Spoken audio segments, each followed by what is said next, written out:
and welcome to this edition of Starting Point. I'm here with Joel Blake. How you doing, Joel? Hey, I'm very well, Dan. How are you? I'm not too bad, thank you very much. Now, full disclosure, I know Joel from a long time ago when we both sort of starting out in business, maybe Absolutely. 20 years ago or something like that. Yeah, borderline that. Yeah, it's been nearly that long. Jeez. First Yeah. time. Look how much things happened in the world since then.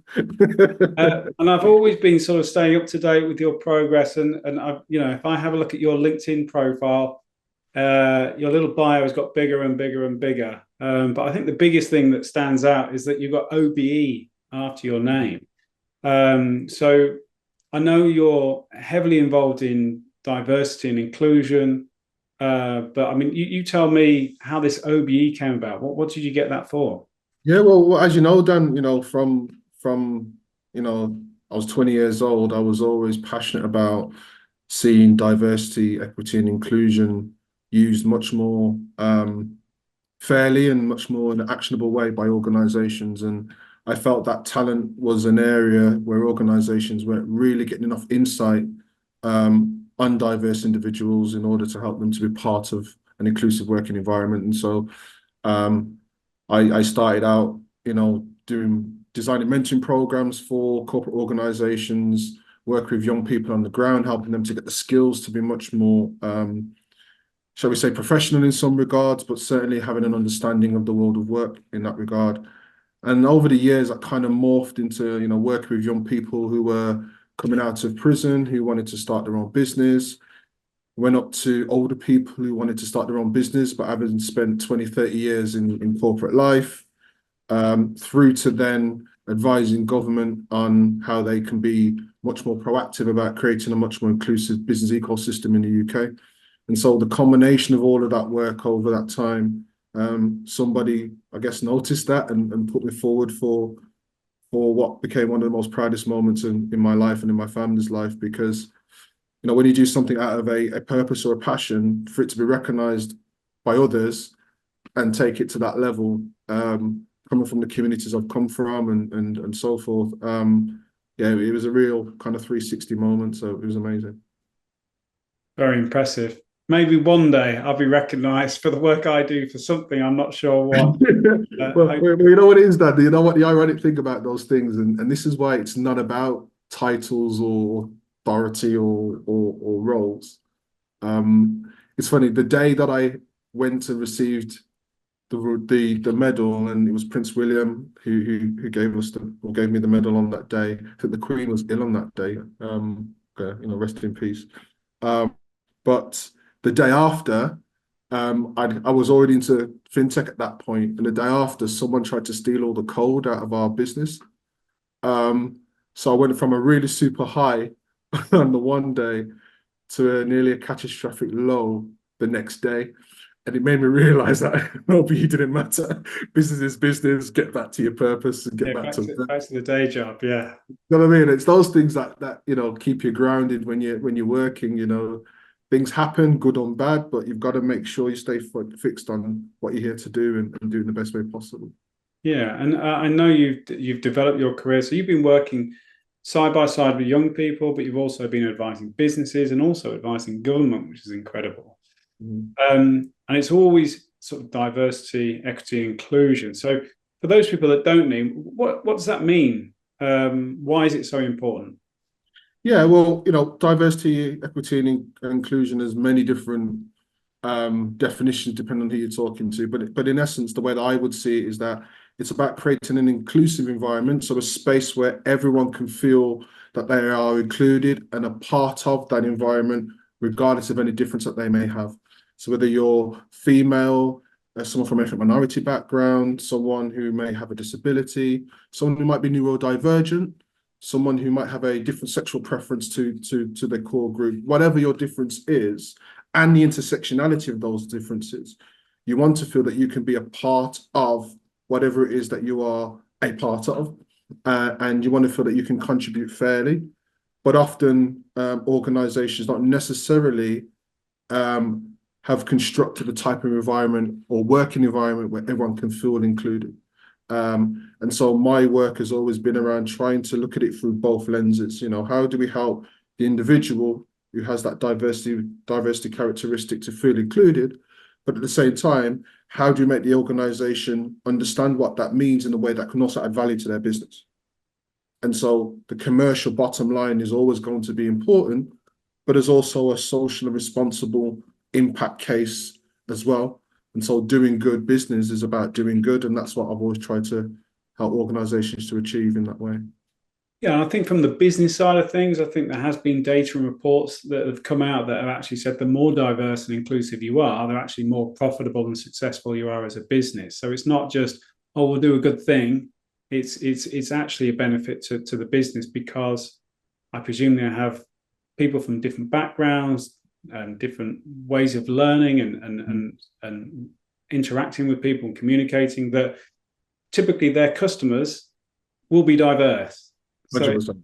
it And makes sense. right there, that's the key. That's the key, Dan, because, as you said, there's many great reports. There's a well-documented McKinsey report that said, businesses that are diverse have anywhere between 35 to up to 40% more organization. So, the numbers and the data are there.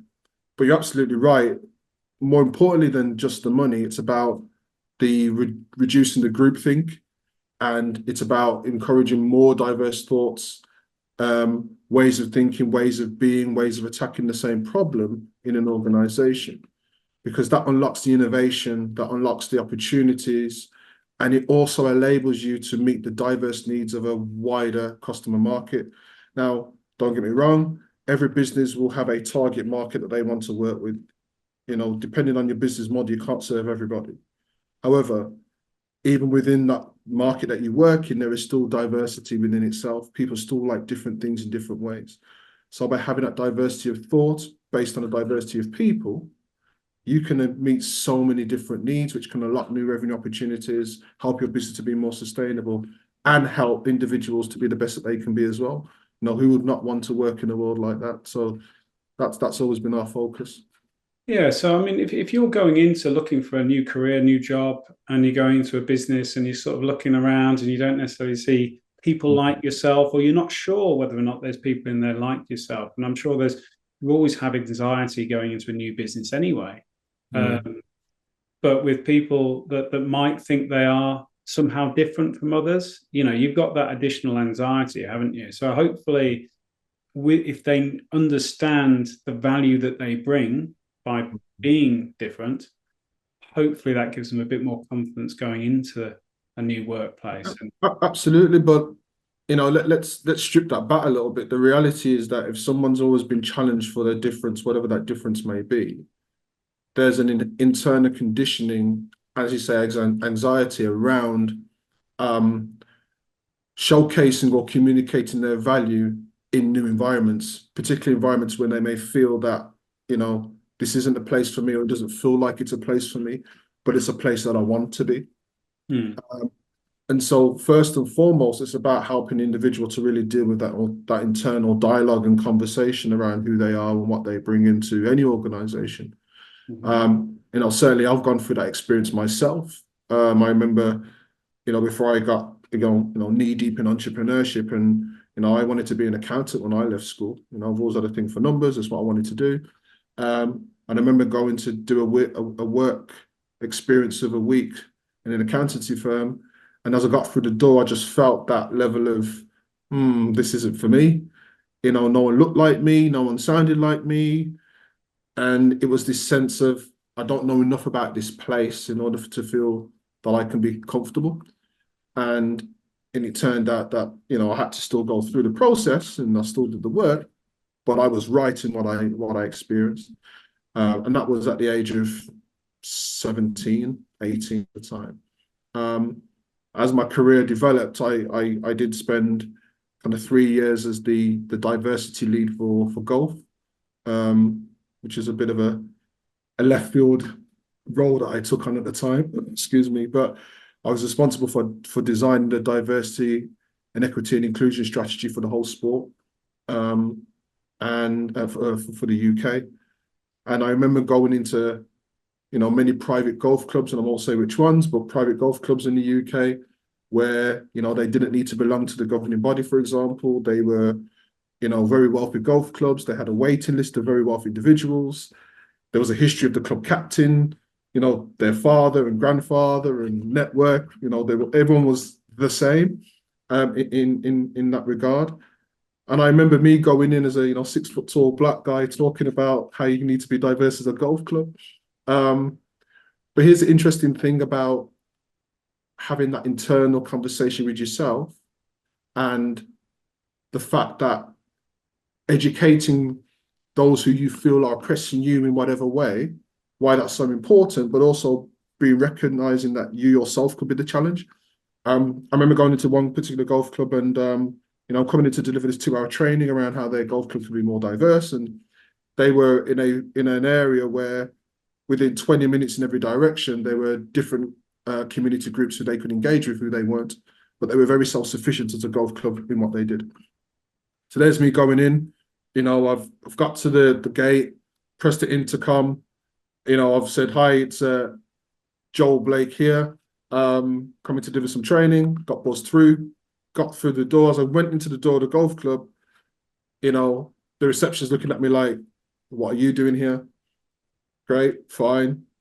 First note, led me to the room. I've gone into the room. It's all alt paneled walls, pictures on the walls of all the club captains from 19 whenever, and little by little, the staff started to trickle into the room, and everyone was white, middle-aged, and a certain air of, okay, interesting, what are you doing here? And I knew that this was going to be a challenging environment to be in. There was about 20 people eventually that was in the room. So I remember going through the process and I realized that I can't go in and talk about diversity and inclusion in this room. It's just not going to work. But what is the thing that I can talk about that would get the room interested? And what I realized is that one of the things I've always been passionate about is numbers.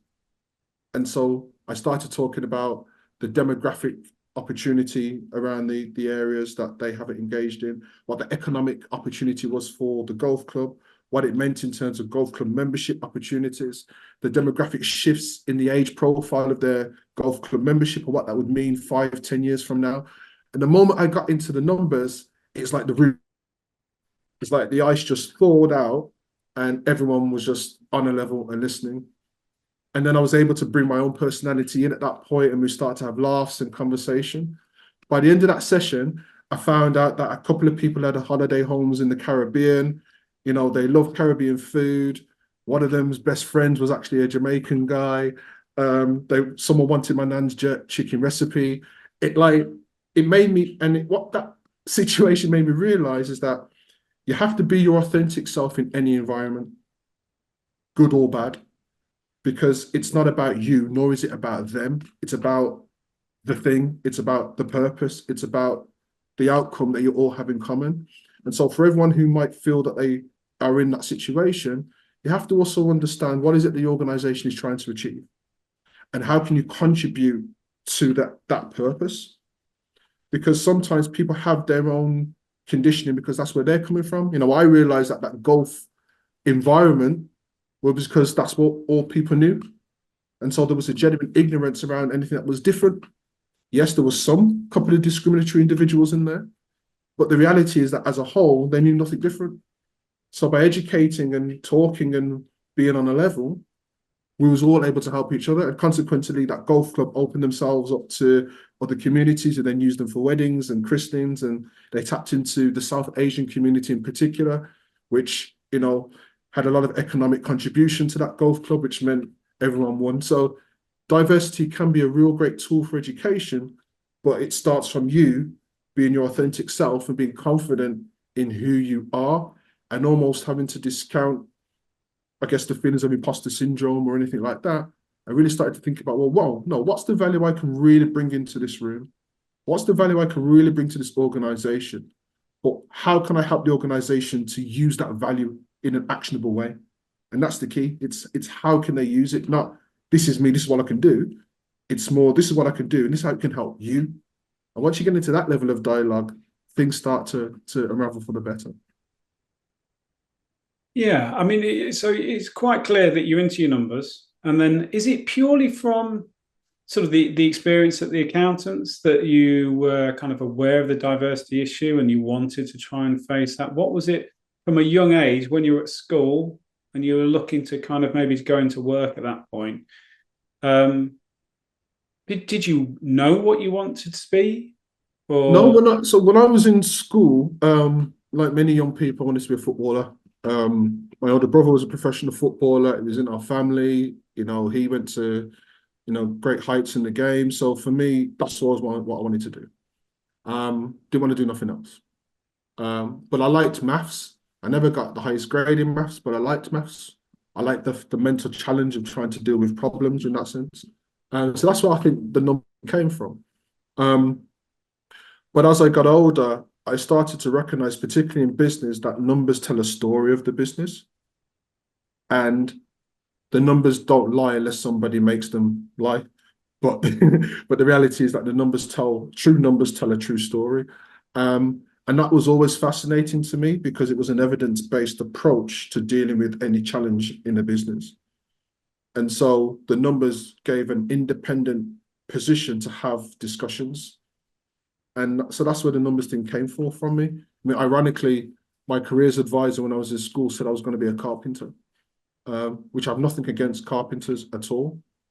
Um, but I wasn't very much a manual kind of person in that sense. I was very much kind of numbers and strategy and thinking things through and academic in that sense. So it's ironic. I never got to meet back that careers advisor. But it would have been great to say, well, I'll leave it at that. well, yeah, I'm yet to meet somebody where the career advisor got it right, and I think they based it all on from maybe a questionnaire. I don't know if you did Yeah, it. yeah, it was a questionnaire that we went through and a bit of a guess of what we'd call a psychometric test now, but a kind of, version of. But yeah, it is what it Yeah, is. I know mine was way off. Maybe I didn't put effort into the questionnaire properly. I'm not sure, but I think I was supposed to be like a librarian or a business admin person. I'm not sure, but yeah, far from it. Um, so do you reckon you were like, would you call yourself like a driven kid at school? Yeah, 100%. For me, um, I guess coming from the kind of working class inner city background that I came from, there was always a point to prove. Um, I'd say a little chip on my shoulder when I was very, very young. But as I went through my teenage years, I realized I had more to offer than just what society deemed I should be, you know, because I had an accent, because I'm from an inner city, because I'm from a diverse background. I felt that means nothing. It's all about what I'm going to do, not where I'm coming from. Um, and so that was the drive for me. And then having supportive parents as well, who always helped me to believe more in myself rather than what others may think of me. And always try to get me to have different experiences from, I remember, my mum helped me to, through encyclopedias. So I think she took out a loan, if I remember, and got me a set of World Book encyclopedias, and I used to read them all the time and just open my world to what was outside of my area. Um, my best friends Irish, we've been best friends since I was 11 years old, you know what I mean? So just in my own relationships with other people, I could see difference and, spending time with his family and so forth. It was a different culture to mine, but there was no race issue at all. It was just people. And so having those experiences opened up to a different world. And so by the time I got to about 15, I knew that I wasn't going to feed into the stereotypes that people want to place on me, but at the same time, there's a lot of learning I need to do in order to try and create the type of life that I wanted, and be around the people that I wanted to be around. And notwithstanding all of that, never forgetting where I've come from either, you know. And that's the other thing that I think is a really important point, that no matter where you go, you should never forget where you come from, but it doesn't mean you need to stay there. I know friends who I grew up with still, 30 odd years later, because we've always had those common values in the right way. Some people obviously not in my life at all, but Mm. certainly the real ones who were there from day one in the right way, I can still go into my local area, still go into the local, food shops and Mm. sit down with people who knew me when I was a kid and all that type of thing. So for me, never forget where you come from, but know where you're going. And I think that's important for any young person in looking for a career. It's always easier when you're older and wiser, shall we say. Yeah. So we kind of learn from experiences, mistakes, and all the rest of it. And I know that when I first met you, you were Joel Graham Blake, weren't you? Yeah. But when I started searching for you on LinkedIn, I couldn't find you because I kept putting Joel Graham Blake in. But now Yeah, it's called it's Blake. it's So a if real you weird story.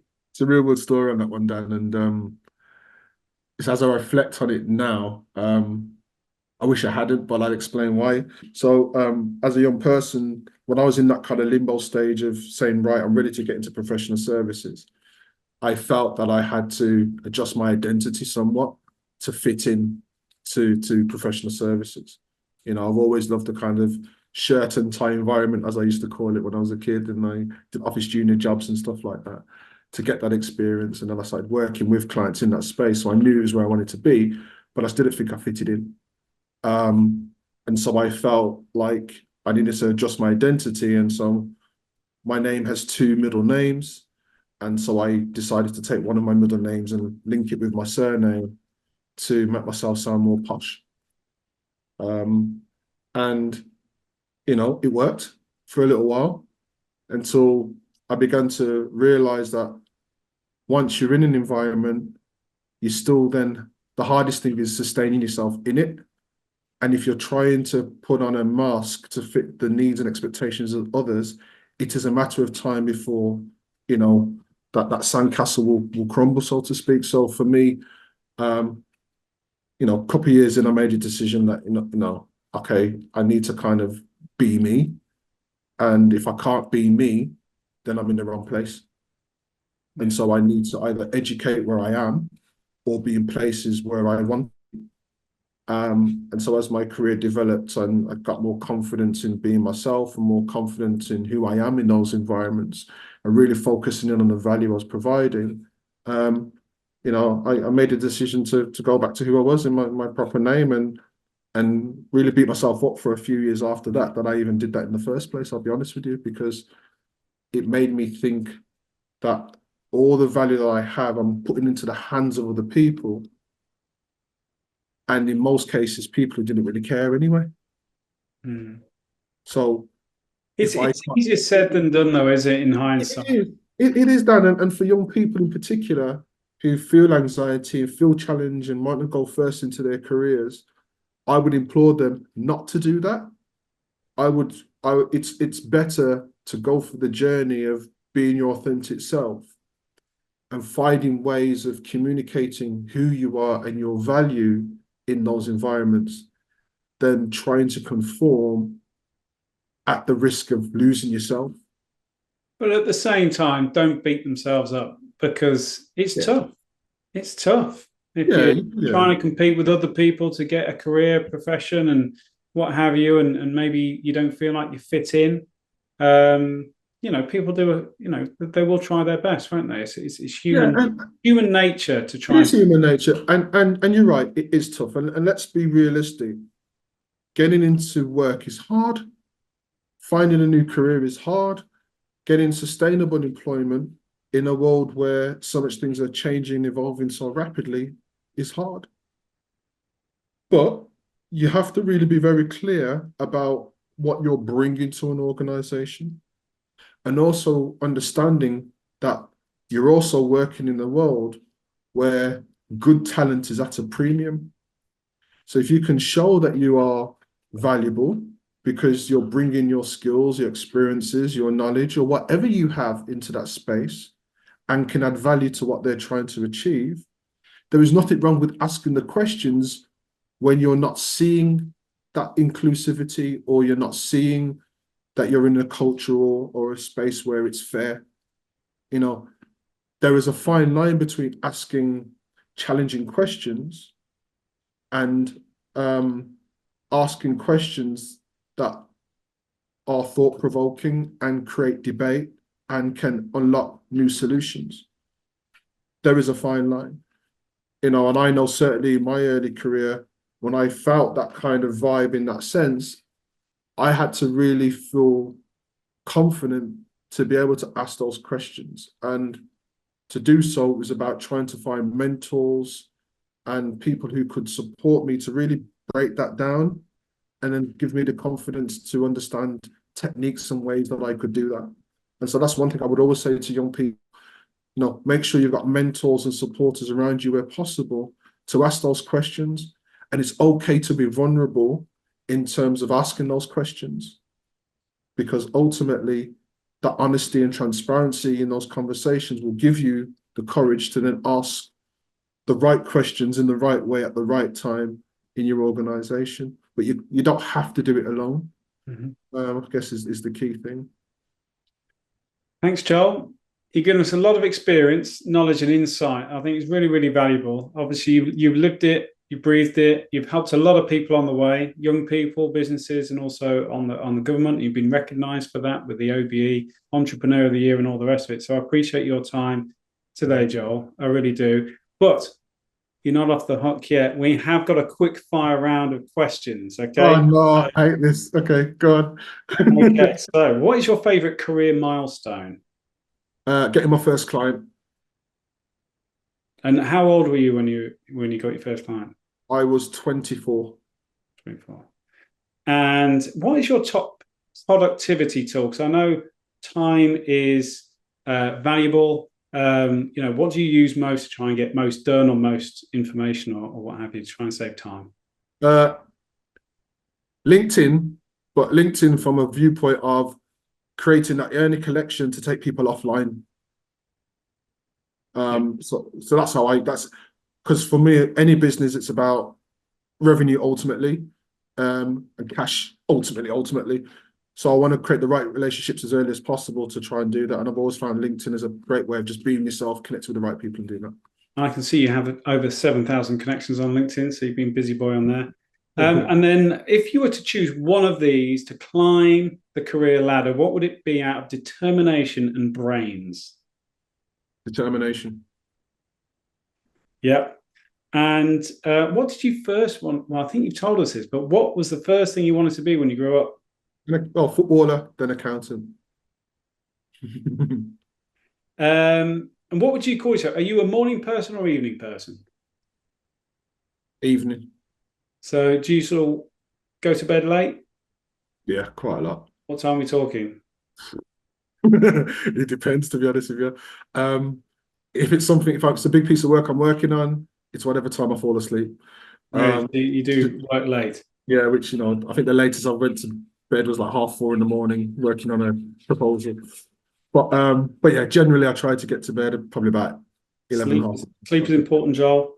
I know.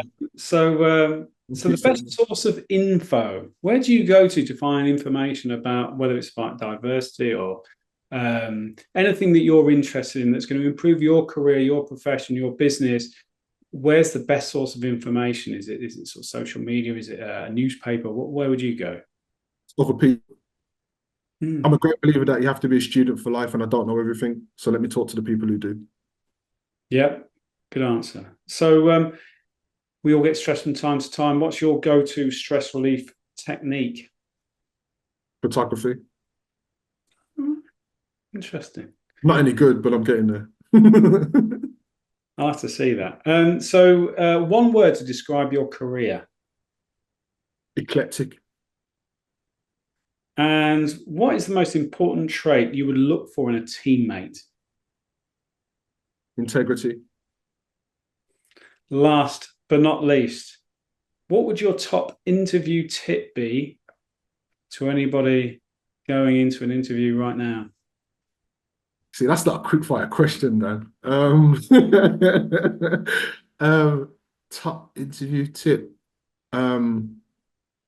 Be you. Be you. I guess as a sidearm, you can study the organization, do all the research, but ultimately it's you in that room communicating who you are. So just be you in your own skin. Magic, Joel. Really appreciate it. Thanks very much, and hopefully we'll get to have a chat soon. Absolutely, Dan. Take care. Thank you. Easy.